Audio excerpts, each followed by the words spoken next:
Welcome to the Through the Lens of Learning podcast. If we haven't met, hello, I'm your host, Dr. Tracy Schroyer. I'll give you 2 words that summarize me to a T: lifelong learner. Join me as I share a bit about my own journey of curiosity, learning, and wonder. You'll also get to hear from some phenomenal individuals on what they're curious about learning and what they have to share too. Are you itching with excitement yet? I am, so let's get started. Today I am joined by Nathan Coey. So welcome, Nathan. Thank you. Glad to be here. Yes. So Nathan, I've known you now, a year and a half, maybe? We worked at the same company for a really, really long time. And got to be part of a team together recently. And Nathan is doing a lot of different speaking engagements. So I'm excited that he signed up to be on the podcast. Nathan, I start every podcast episode by asking, how would you define learning? So can you share with us? Learning is so huge. Really, there are so many facets to learning, and I always used to get stuck thinking in a really traditional sense about learning, about like pen and paper, and then even as you get out of school, like computer screens and courses and all of that kind of stuff. But really, learning is just experiences. Really, and it's just learning is just taking in the world around you and taking in the bits and pieces that have impacted you, and applying all of that to not just your life in general, but applying it to your learning, and applying it to your whether it's just your self-edification or your own interests, or professionally or anything else. It's really just about applying those pieces. It's like stories. It's like taking stories and where's the moral of the story? And the moral of the story is important, but also just like what can you learn from the story is really important. So I love storytelling. Storytelling is, I think just such a huge and important piece of how to transfer knowledge from one person to another. So maybe that's what I'll stick with is really learning is really about storytelling and about passing knowledge on from one place to another through it. And Nathan, you were so worried about saying something very insightful, and I'm like, oh my gosh, like all of these pieces already, great nuggets. So don't have to worry about that. So Nathan, one of the things that I talk about with my guests is their learning journey. And we absolutely all have several different types of learning journeys throughout our life. So what do you want to talk about in regards to learning journey for you? Well, what I think is really interesting when I look back at my learning journey is just, for one, the fact that I never really intended to be a learning professional in the first place. And I know a lot of people have those types of stories, and they end up in a different environment than they, went to school for or anything else. But I started out in college as a communications, like broadcasting major, and I was convinced that I was going to be a news anchor, and that's what I was going to do. And then as we got into college, a couple years in, I got sucked into the kind of the theater world, and then I was a double major with communications and theater, and I was doing a lot of performances and starting to dabble in script writing and some of that type of stuff. And that was what college life was. And I got started in my career just kind of getting into an entry level job just to get started, so I could support myself and support my wife and like a new family. And never really expected that I would be able to apply those experiences and those things to something like learning. So I think what is really interesting to me is just the way that as my career progressed and as I managed to get into the learning field, and then in the past 12 plus years done a number of different things within learning, is looking back and seeing all of the ways that I am able to take pieces of the things that I learned the experiences that I had in these other areas of study, in these other fields, and these other experiences, and how I was able to still translate those to different aspects of learning in different roles and just figuring out how those things work. Um, it's really fascinating to me the way that, things like um, being a facilitator. I mean, there are lots of performance elements to being a facilitator.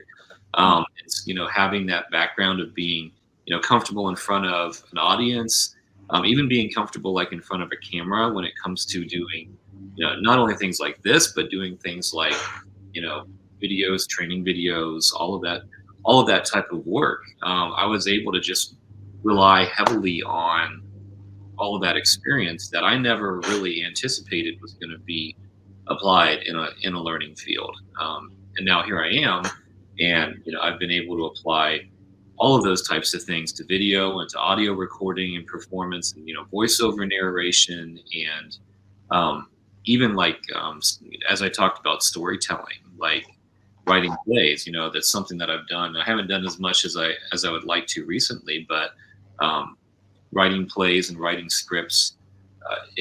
As I was writing for like e-learnings, for example, I could see where there's such a tight correlation to writing dialogue in in a practice or in some type of scenario that you're putting into an e-learning, and writing a play, writing the dialogue in a play. And so it's been really fun to see how all of those pieces of that journey that I never thought was going to lead me to this particular point have led me to this particular point, and allowed me to have at least some measure of success and be able to try and do different things within the learning field, and sometimes look at it from a little bit of a different perspective, because I wasn't homegrown expecting to be anywhere in the learning profession. Yeah. And so when you even went to get like the entry level job to start working, like, were you originally thinking, hey, I need to go out and get something in, whether it was theater or performance or communications, or were you really just like, hey, I need something to support me and my family? Yeah. Well, so here's the deal. What I always like to tell people is that I graduated. Well, I actually hadn't even graduated college yet, but I knew I wanted to get married. And my wife is a year younger than me. She still had 2 years of college left. And I knew there was absolutely no way that I was going to get married or be allowed to get married if I didn't have a full-time job.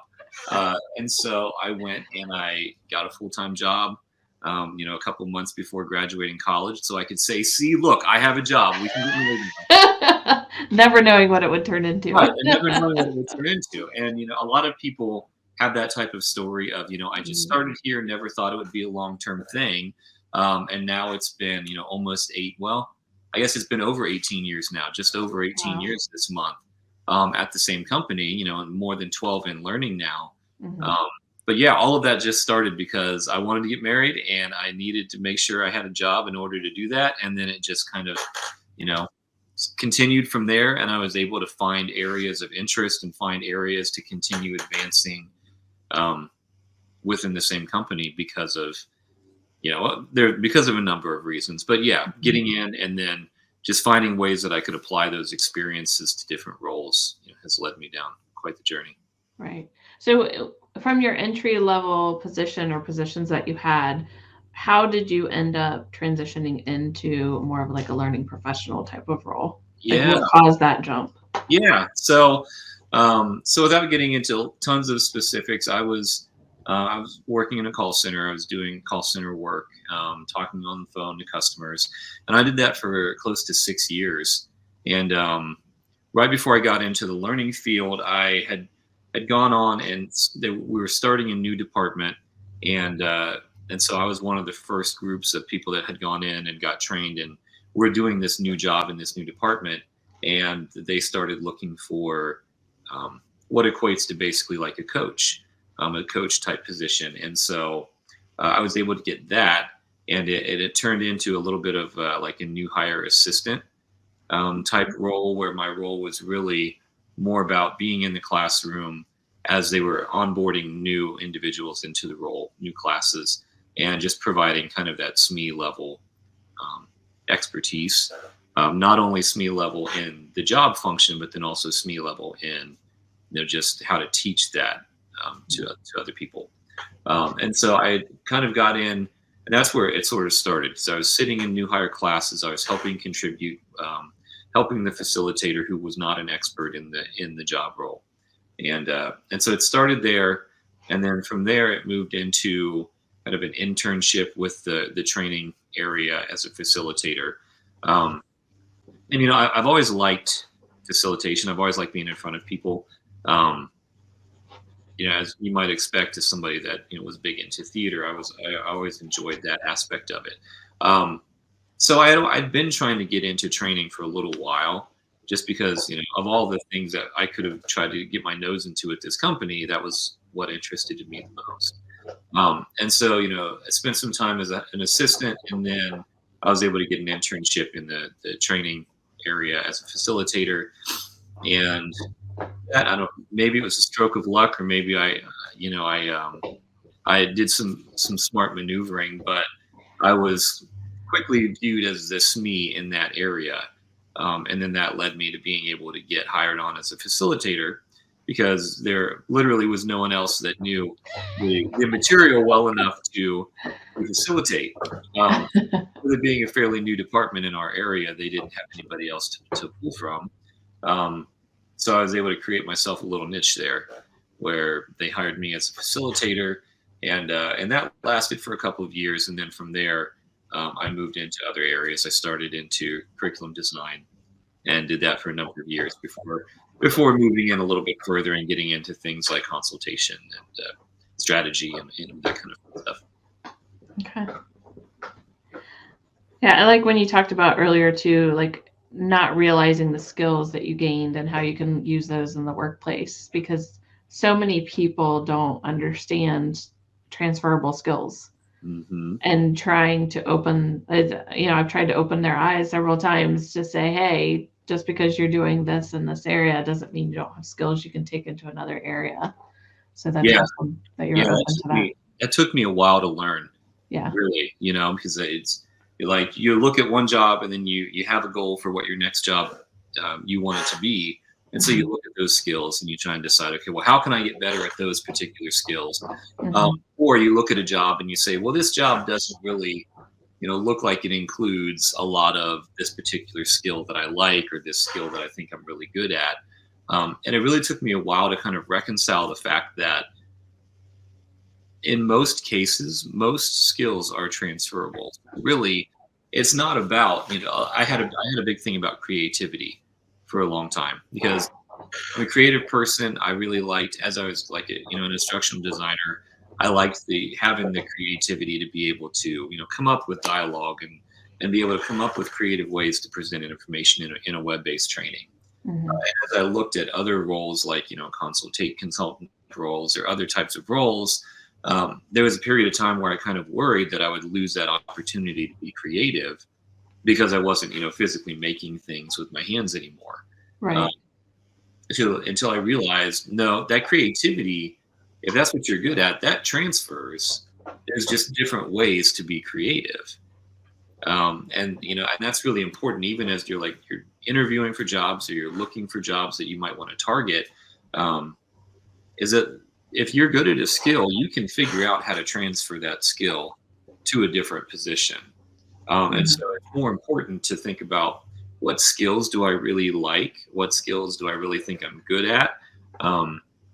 What skills, can I really shine in?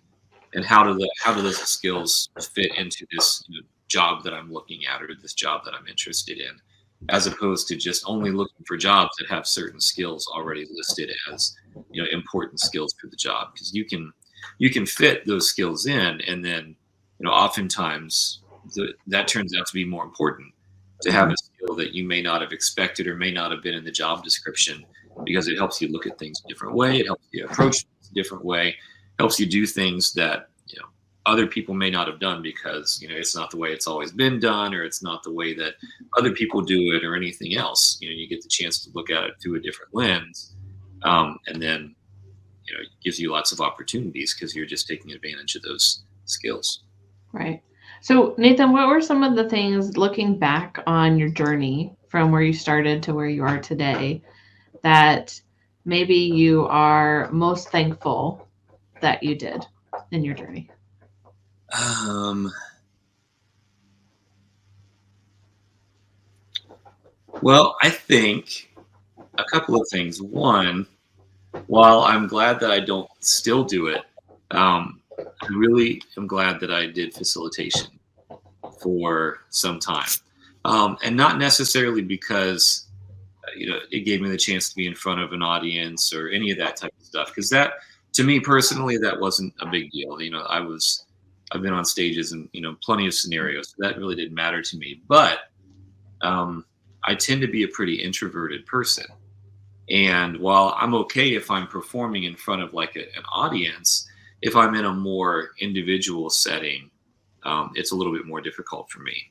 And so what I found with facilitation was there were a lot of times and a lot of areas where I was the only person around to fix problems if problems came up.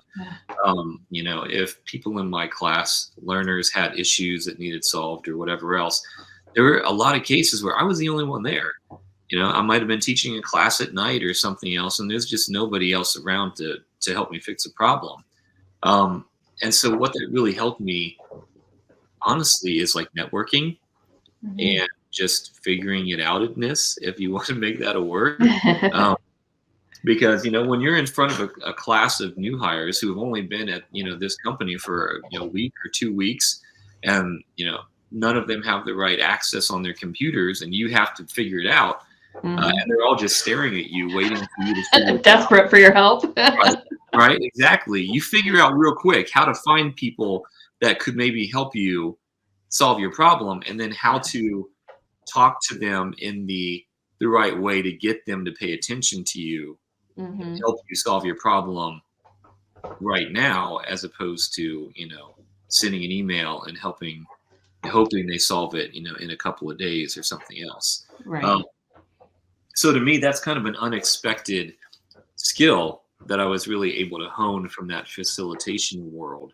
But it's so important to be able to figure out, because there, even in my current role, there are a lot of opportunities where we might say, oh yeah, that would be really cool, that would be great if we could do X thing. Mhm. Who do we talk to? And then sometimes you look around the table and everybody says, I don't know. I don't know who to talk to. So then you got to figure it out. You Yep. know, you have to be willing to talk to people and, you know, do some searching and looking around and figuring out where to go to come up with answers. And, and all of that kind of stemmed from those beginnings, the beginning of my learning journey. Great, great. I like that. And Nathan, one other thing that you had mentioned was went from SME to facilitator, and one of the reasons that you mentioned it was you were the one that knew the content, like you were that subject matter expert. So who else would teach it? One of the things that I hear a lot of, and I have in the past years, is that so often organizations take subject matter experts and they put them into these more expert or higher level kind of roles. So whether it's a facilitator, whether it's a manager, somebody like that, and things don't work out. Mhm. So because there are difference between being a subject matter expert and knowing it and then having to take on these other skills. So what Yeah. do you think was most helpful for you? Like maybe in addition to even your theater background, but were there other things that you feel like helped you be successful in transitioning from that SME to that facilitator? Yeah. I think that, I talked about creativity. Mm-hmm. Um, and I think that's one area that really does help and make a difference. Um, a lot of times when you have a subject matter expert, they're really good at knowing their material and they're really good at knowing the right answers. Um, but the problem can be coming up with ways to present it, or coming up with ways to connect with your audience Mm-hmm. to make sure they understand. Um, there's that saying, like, fake it till you make it. Uh, and I think I've discovered throughout the different steps of learning that there are some times where you can fake it till you make it. And there are other times when you absolutely cannot fake it till you make it. Um, Right. Yep. as a facilitator, in my opinion, that is one of those times when you cannot fake it until you because you might, yeah, because I've tried. You know from I experience. have tried from experience teaching classes on topics that I was not personally really comfortable with, Yep. or not really good at. I've been there as a professor. There's lessons that you're like, I just, Exactly. yeah. You can tell them what's on the paper, but then as soon as they start asking you questions, it's over. You're found out. It's all over. Right, exactly. But something like curriculum design, in my opinion, what I discovered is it's a lot easier to fake it till you make it when you're writing than when you're talking, because if you work at a place long enough and you pick up on the lingo and you pick up on the way people talk and the things that people say, you can plug into pretty much any business unit that needs training, and you could write something that sounds pretty close Right. even without some help. And then you can add it in to give some subject matter expertise to it. But you can fake a lot of that because a lot of it is fluffy type talk. Yeah. Yeah. And you can get really good at fluffy type talk. So having that creativity to be able to make the connections and to be able to know like what your limitations are. Yeah. And know how to still be able to teach through those. Because when I was a facilitator, I had started in one area where I was considered a subject matter expert, but just like so many places, you can't just stay in one spot. They've got to use you in as many spots as possible. So I also was pulled into training collection calls, and I hate collections. Absolutely hate it. I did it for a year on the phones, and I was terrible at it. And then they asked me to teach people. Oh gosh. Like, this is the wrong person to be teaching how to collect money because I cannot do it. So like for me, that was a major challenge, was to get up in front of a class and try and teach them something that I knew I was not good at. And having to figure out, all right, well, how can you present the information and still, do you need to draw on some resources more often? Do you need to find other things? Do you need to find other supplemental resources to help to figure out how to be able to make sure that these learners get a good, effective experience, even though the person that's teaching them, couldn't collect his way out of the paper bag. Depended on it. So yeah, there's a lot of those pieces in there. Yeah. So Nathan, one of the other things that you had mentioned a little bit earlier was about the importance you learned of networking and building relationships. Mm-hmm. So at what point do you feel like you learned that and that you started to pick that up, and what types of relationships were you able to build that really helped you in your journey? Yeah. I think really I have seen the fruit of that labor come to bloom in the last couple of years, really. So the last, not quite 2 years now, I jumped into more of a learning consultant role, and it was, it's in an area that didn't really have an organized training organization prior to, and I was one of the first people to come into a learning team within this environment. And as I was helping try and figure things out and figure out how to set up some of the infrastructure and how to set up some of the behind the scenes pieces that training organizations need to be effective, I just found myself really easy, like, oh yeah, I know that person. Oh yeah, that person handles this. I could go ask them that question. Oh yeah, I've known that person for long time. I worked with them on this project, and we've done this together. And I'll just ask them, and they'll help me figure it out. And I kept running into that experience throughout all of that time, and it really helped to kind of settle in with me the efforts that I had been making throughout all of these years. Because I had been in one training organization for the larger part of my time as a learning and development professional. And so I got really good at connecting with the people within my organization. And of course you have to connect with SMEs when you're, creating a course or something like that. So, some of that work as well. But I had been really connected to that group. But I didn't really realize the importance of having those types of connections until I went to this new role. And I look back and I'm like, oh yeah, all of these different people that I was connected to at one point, a lot of them have moved on to different places too. Parts of either our organization or even different companies completely. Right. And I'm still able to fall back on these relationships. I had somebody that I had worked with, and they left our company a couple of years ago, and they just LinkedIn messaged me recently and said, hey, I've got a big presentation coming up in a couple of weeks, and I need some really killer icebreakers. And I remember, I always remember you had good icebreakers when I was there. So, can you help me out? And I was able to help out, somebody that I don't work with anymore, but, I still, I'm glad to be able to help and provide some opportunities there for them. And I had somebody else recently too from another department that I had worked in that asked me for suggestions for karaoke bars.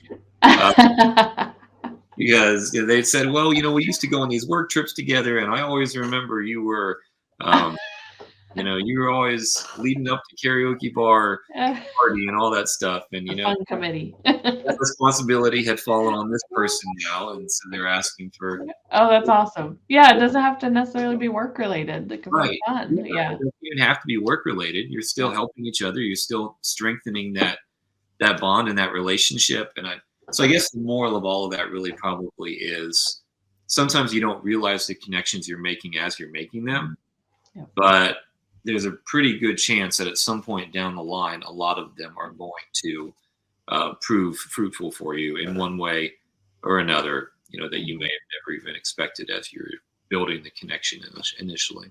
Right. That's so true. So Nathan, we're going to wrap up here in just a minute, but before we do, I just want to see, is there anything else that you want to share about just your journey and kind of what brought you to today? The other thing that I'm a really big proponent of, as I said, I'm huge with storytelling. I think storytelling is really important. The other thing is humor. And, to me, I know everybody is wired differently. Humor is just wired in me completely. I just always have to be, trying to entertain myself. Either it's entertain myself or entertain the people that are around me, which is interesting because I'm more introverted, but still, I just think it's so important to be able to infuse humor into the things that we do. And then when it comes to learning, I think it's hugely important.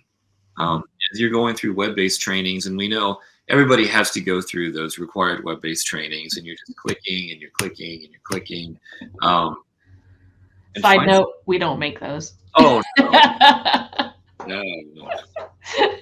no. But finding ways to insert that humor into those opportunities, or even like presentations and things like, I don't like doing normal presentations. Like, honestly, anytime I have the opportunity, anytime I feel that I have the freedom to do something a little bit off center, presentations, I do it.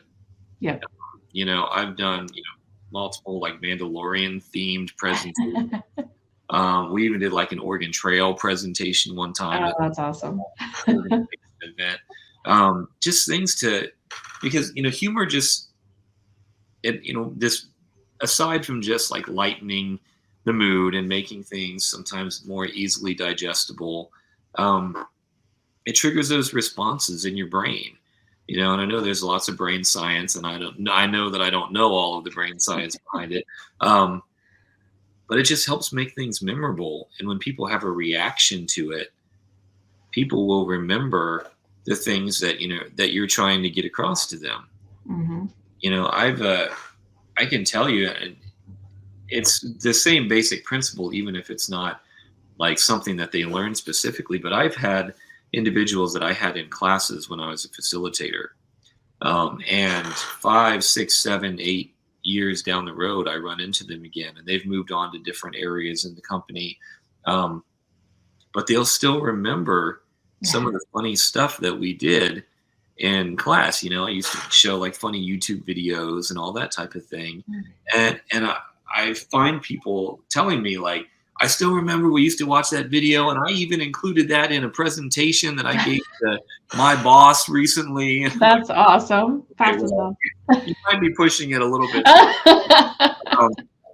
But that's the idea, is that it triggers that emotion. It makes it important to them. It helps them remember.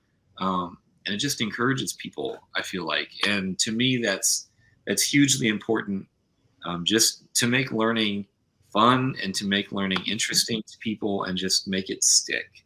So humor and storytelling, that's what I'm going with. Awesome. Well, thank you, Nathan, for being a guest on this episode. Of course, it's great. Yeah. And Nathan, if somebody wants to connect with you or follow you, or maybe even have you as a speaker on their event, which you're you're loving doing those right now, how would they go about doing that? I'm on LinkedIn. That's probably the easiest place to get me. Is to message me or tag me in LinkedIn, and I'll talk to you. Awesome. Well, thanks again, Nathan. I appreciate it. And I appreciate every one of you listening. I know this is going to go viral. I told Nathan that already. So he could hold up his coffee cup if he wants to with his Golden Girls. Yes. And we will catch you all in the next episode. So thanks again. Thanks. This podcast is brought to you by Tracy Schroyer, PhD, LLC. Learn more about what Dr. Tracy offers at www.tracyshroyerphd.com. While you're there, sign up for the free 5 steps to build a solid professional development plan. Don't forget to subscribe and like the Through the Lens of Learning podcast here too. Thanks again for listening, and have a great day.